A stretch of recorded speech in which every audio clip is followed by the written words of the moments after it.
Morning, welcome to CATEX TV. My name is Frank Fortunato. Today is Tuesday, February 16th, 2016.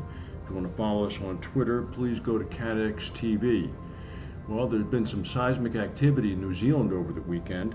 On Saturday night, a 5.7 earthquake rocked Christchurch, New Zealand. Fortunately, there was no damage or injuries. And just this morning, a 6.0 quake rocked just onshore of the eastern part of the South Island. A number of stores reported damage as goods fell off the shelves, but there have been no reports of any injuries or any other structural damage.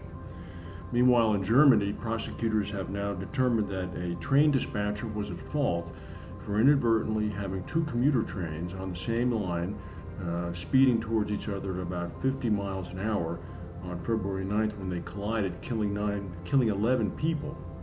The dispatcher apparently recognized his error and frantically tried to send out an emergency signal to drivers of both trains, but it was not received in time.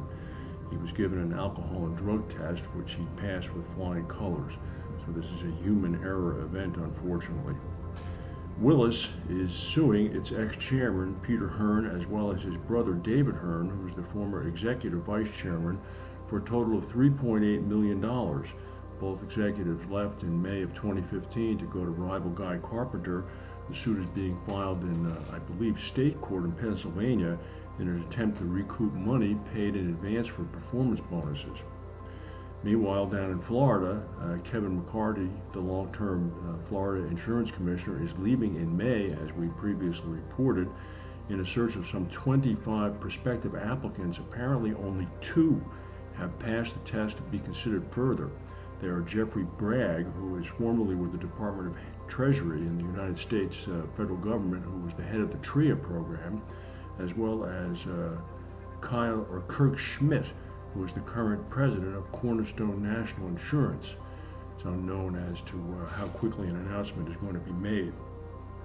Meanwhile, in Tianjin, China, authorities have now announced that after a 6-month-long investigation following the explosion at the Tianjin chemical plant, that they are in fact going to move 10 chemical plants because they are too close to residential areas. The law in China requires chemical plants to be no closer than 1 kilometer to residential areas. That's 0.62 of a mile. That's very, very close. 10 are going to be moved wholesale away.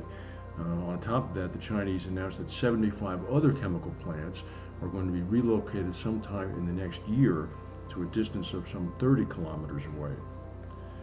Also now, Berkshire Hathaway's annual Capitalism conference, the Capitalism Woodstock, which is held every spring in Omaha, Nebraska, this year is going to be held on April 30th. Well, Warren Buffett has just done Marissa Mayer at Yahoo a huge favor. We don't know what kind of money has changed hands, but beginning at 9 a.m. on April 30th and streaming live on Yahoo Finance will be a live coverage feed of the Berkshire Hathaway annual meeting.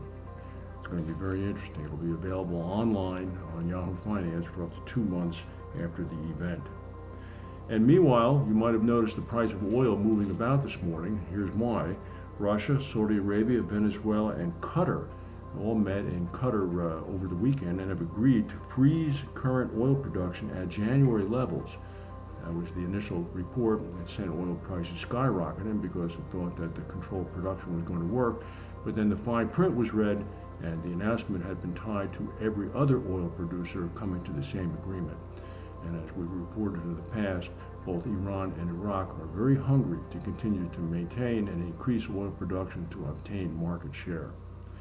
That's the news for today. If we have any breaking news, we'll come back and tell you. Thank you for watching, and we'll see you tomorrow.